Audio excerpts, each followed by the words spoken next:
அன்பிற்கினியவர்களே, இனிய காலை வணக்கம். ஒரு நீயா நானா நிகழ்வில் ஒரு மாணவனை பார்த்து அந்த நிகழ்ச்சியுடைய தொகுப்பாளர் உங்கள் கனவு என்ன அப்படின்னு கேட்பார். அதுக்கு அந்த மாணவன் எனக்கு சிவில் இன்ஜினியரிங் படிக்கணும் அப்படின்னு சொல்லுவார். அதுக்கு அவர் ஏன் சிவில் இன்ஜினியரிங் அப்படின்னு கேட்குறப்போ, எங்கள் மாமா ஒருத்தர் சிவில் இன்ஜினியரிங் படித்தார், அவர்கிட்ட நான் உங்களை மாதிரி நானும் சிவில் இன்ஜினியரிங் படித்து எந்திரிச்சு நிற்கணும் அப்படின்னு சொன்னேன். அதுக்கு அவர், நீ எல்லாம் மாடு மேய்க்கத்தாண்டா லாய்க்கு, நீ அதை பண்ணு அப்படின்னு சொல்லிட்டாருங்க. அதுக்காக வேணும் கண்டிப்பாக நான் சிவில் இன்ஜினியரிங் படித்து வாழ்க்கையில் முன்னுக்கு வரணுங்க அப்படின்னு அந்த பையன் சொல்லியிருப்பான். நம்ம கனவுகளை இந்த உலகத்துக்கு முன்னாடி முன்வைக்கும்போது ஒன்று இந்த சமூகம் நம்மளை பார்த்து சிரிக்குது, இல்லைன்னா உன்னால் முடியாதுன்னு மட்டம் தட்டுதுங்க.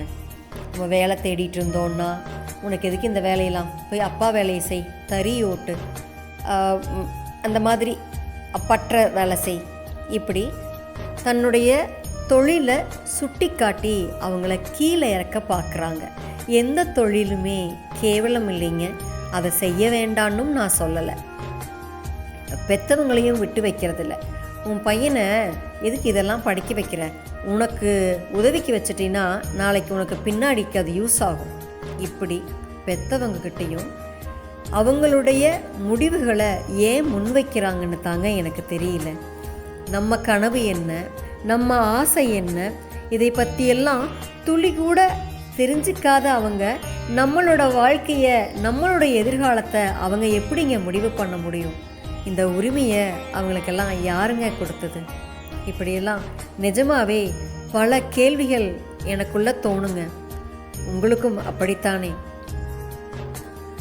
உன்னை நிராகரித்த இடத்துல நிராகரிக்கவே முடியாத ஒரு சக்தியாக வந்து நிற்பது தான் வெற்றி அப்படிங்கிறது எனக்கு ரொம்ப பிடிச்ச வரிங்க எனக்கு அது.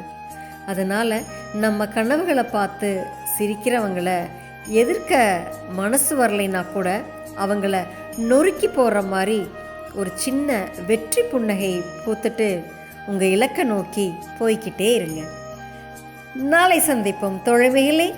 மகிழ்வுடன் விஸ்டம் மெட்ரிக் மேல்நிலைப்பள்ளி, செய்யாற்றை வென்றான்.